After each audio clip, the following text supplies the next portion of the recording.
Remember this photo? It's John Gotti in federal prison after getting beaten up. The jailhouse gates rumble down as a prison van carries John Gotti to a future behind bars. Prosecutors say don voyage, goodbye to John Gotti, who's headed now for the prison yard.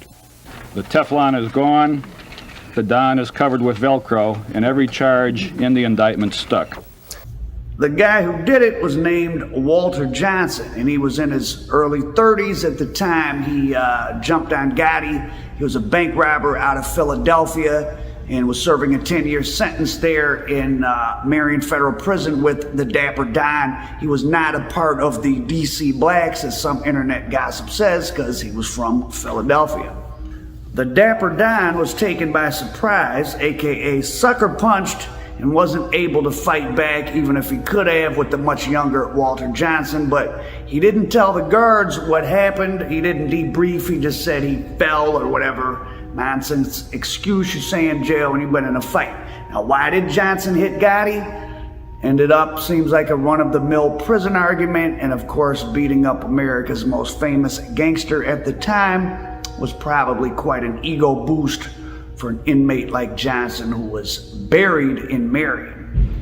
Now, the way that Johnson's attack on Gotti came to public attention was actually from the 2002 Aryan Brotherhood federal indictment, where it was mentioned by prosecutors as part of the predicate acts that Gotti tried to hire, or perhaps did actually hire and give money to the AB, and they didn't follow through to kill Walter Johnson for his attack on Gotti. Some people say the AB was paid and they just kept the money, but while I was just now researching the family-affiliated Irish Mafia, a Peckerwood gang up in California's East Bay, Contra Costa County area, I came across info from the 2020 California AB indictment, where federal prosecutors allege that California AB ringleader Ronnie Renegade Yandel was actually set to attack Walter Johnson in 1999, which was about 3 years after the attack on Gotti, but 3 years before Gotti died of cancer in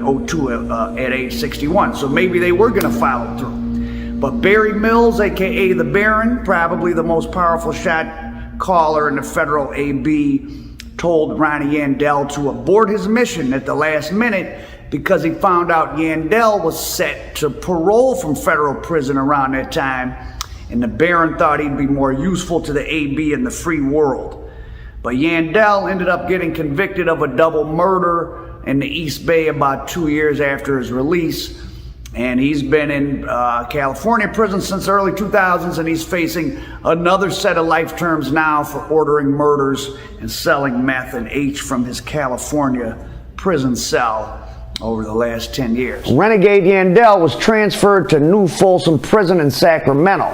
For the first time in the new millennium, he had a cellmate, relatively easy access to other inmates, and he managed to get something else, a contraband cell phone, and with that he had the ability to reach like-minded gangsters throughout the California prison system and on the outs. And what followed, according to federal prosecutors, was an attempted takeover of the state prison system's other predominantly white gangs, which resulted in one of the biggest gang crime takedowns in California history. The indictment explained how at least one defendant was a direct beneficiary of the settlement through cash, and how another defendant, Kevin McNamara, an Orange County lawyer, allegedly met with prisoners to deliver contraband under his attorney-client privilege. So nothing ended up happening to Walter Johnson for his attack on John Gotti. But Walter Johnson was apparently a guy with a hair-trigger temper and a propensity for heavy violence. He got paroled in May of 2001 from the Florence ADX. So apparently he had been bumped up from Marion to Florence ADX. I don't know if it was because of the Gotti attack, but within a few weeks of his release from Florence, he was in Washington, D.C. for some reason. Maybe he paroled there or he went up there to do something, I'm not sure. And he got into, let's just say, very serious trouble. In fact, he killed a D.C. transit police officer named Marlon Morales at the U Street Cardozo Metro Station in Northwest D.C.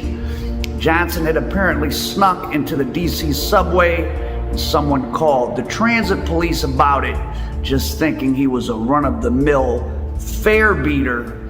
But obviously he was much more serious criminal than that, and when Officer Morales got there, Johnson pulled out his gun, shot the transit officer, fled, and got away. Now 4 days later, down in Philly, police pulled over an Oldsmobile with expired tags, and the driver was acting, according to them, hyper and babbling about having to bring some diapers home to his baby's mother, but there were no diapers in the car, and the car was on a possibly stolen list, so police pulled him out, started looking into who this guy was, and they determined him to be the federal parolee wanted for murking the D.C. transit cop.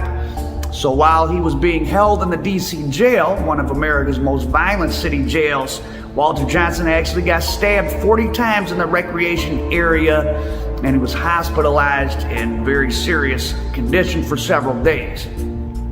No one was arrested or charged for stabbing Johnson, and authorities said they have no idea what led to the attack.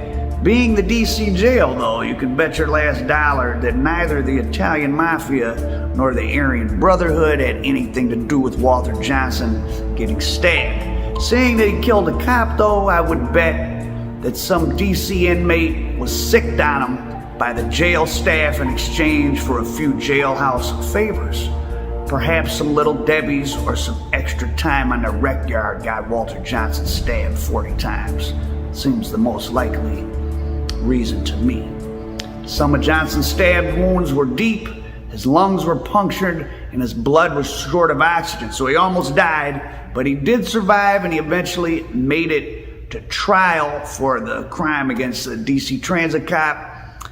During the jury selection process, one of the questions posed by prosecutors to prospective jurors inquired whether they had heard about an assault that Johnson had carried out on John Gotti. They didn't want to prejudice the jurors against him.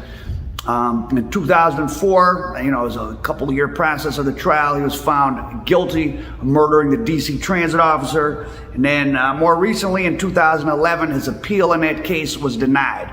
So it's been 25 years since Walter Johnson beat up the would-be boss of bosses, John Gotti, in Marion Penitentiary.